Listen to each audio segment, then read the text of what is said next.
আসসালামু আলাইকুম। তবে আজকে আমাদের আর কাম শেষ হয়ে যাবে, আজকে থেকে কাম শেষ একবারে। ধান কাটা, ধান মলা, ধান খেটের যা আছে সব কিছু মূলত শেষ হয়ে যাবে আজকে থেকে।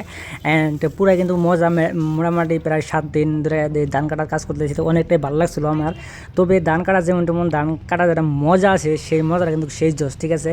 তবে আজকে এতগুলো ধান আসলো, তবে একবারে শেষ করে দিয়েছি, একবারে কমপ্লিট আমার খেতটা একবার, মানে টোটালি খেত একবারে শেষ হয়ে গেছে অলমোস্ট। তবে বিন্দাস মজা। অ্যান্ড কালকে থেকে আসবো ব্লগ ভিডিও অ্যান্ড বাইক রাইডে, ঠিক আছে। তবে যেটা রোদ গেল এবার সেই পরিমাণ রোদ গেছে, অ্যান্ড পুরাই কিন্তু কষ্ট হয়েছে এবার। হ্যাঁ, তো কষ্ট যেতে হয়ে গিয়ে কষ্ট কিন্তু মালুম হয় না, কারণ যেটা ফুর্তি আছে আর আনন্দ আছে সেই রকম কিন্তু আনন্দ আর ফুর্তি। অ্যান্ড তবে আপনারা সবাই কমেন্ট করে কয়ে দিন যে ব্লগ ভিডিও কী হয়, আর যদি এনা যদি ব্লগ ভিডিও চান তবে কমেন্ট করে কয়ে দিন, আর যদি রাইড ভিডিও চান তবে রাইড ভিডিও দেওয়া হবো ইনশাল্লাহ। আর আমার নাকি আপনার দোয়া করেন, জানি আপনাদেরকে ভালো ভালো ভিডিও দিতে পারি। আরেকটা আমার কাম হয়ে গেছে আজকে, তবে যে খেরে পালাটা এই যে ঠিক করতেছে আব্বা আর ভাই সাহেব।